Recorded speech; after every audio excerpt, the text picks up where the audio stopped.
introduction. And you're right.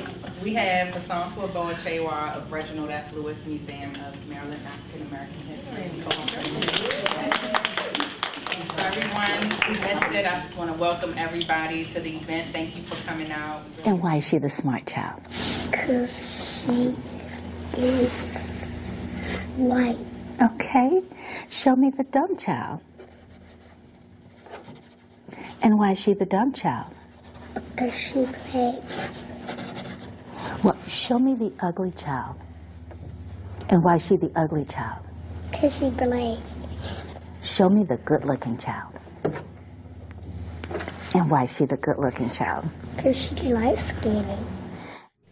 I was stressed because my mother could not understand what the big deal was, because she's like, in Nigeria, everybody's different color. Everybody's black. She couldn't understand why I would come home crying. You know, it was my first time seeing a baby, and the baby was beautiful. And she said, "Girl, I'm so glad she didn't come out dark."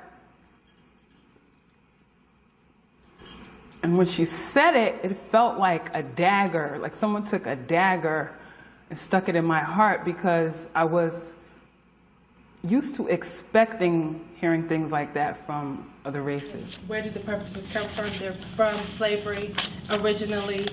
The idea that black is not correct, black isn't right, black is something you should be ashamed of.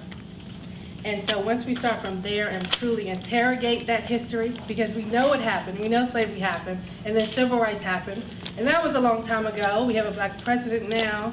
We have some black people on TV, but I feel that we haven't fully interrogated that history, and I think if we start there, then that can help us to move past, or move through, rather, the issues of color. Kindergarten. And my aunt, who was kind of like, you know, helping babysit me, said, okay, when you go to school, go there and find you a girlfriend that's light-skinned, long hair, and clean underwear. There was something that was said in the film, and it was one of the men, and he was talking about the energetic frequency of trauma. You know, that just lit all my fires.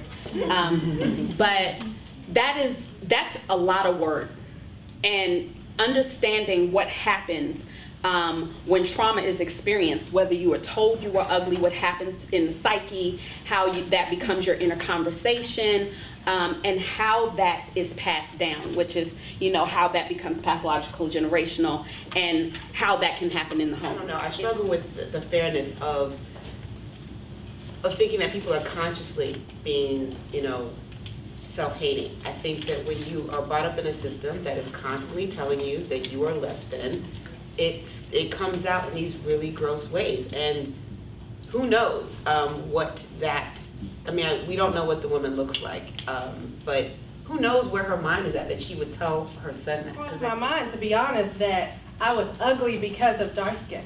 Maybe because I'm a little skinny and bony girl, but it wasn't a source of, don't call me black, don't call me this. And we grew up, the school was situated in a residential neighborhood, and back then there were definitely, it was predominantly African American. And I was aware, as someone in the film said this, you were taught at home to be loved, but I was definitely aware that these things exist. You know, people would call us African booty scratchers, and, you know, things like that that kids say that are very hurtful. But I do believe that parenting is relentless. And it's not just mother-father parent, it's all of us. Mm-hmm. And we have to, when we hear it, when we see it, we confront it. But then we also have to make sure that as we go through our day that we're celebrating each other. I enjoyed the film. It was very enlightening, eye-opening. The parts that I was touched by the most was the study of the children, you know, picking the light skin versus the dark skin. You know, we know that that is kind of antiquated. It's an old study, but it's still, you know, relevant today. So that was touching, and seeing how our black women have so many internal issues that need to be dealt with now. Wow. The study that was done in the beginning, that's always heart-wrenching. I remember actually reading one of the original studies, I think, that happened at some time in the 70s, years ago, and it just completely floored me.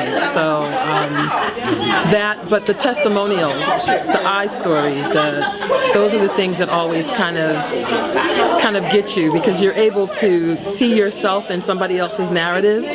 So yeah, I love that part. But I think that it is a discussion that is so important in our community and something that we steer away from. The whole light skin, dark skin has been something that has been a problem in our community for a long time, so I'm very excited that we're starting the discussion. That we need to do this again and have a part 2. That's probably the most important thing, that this is a never-ending discussion.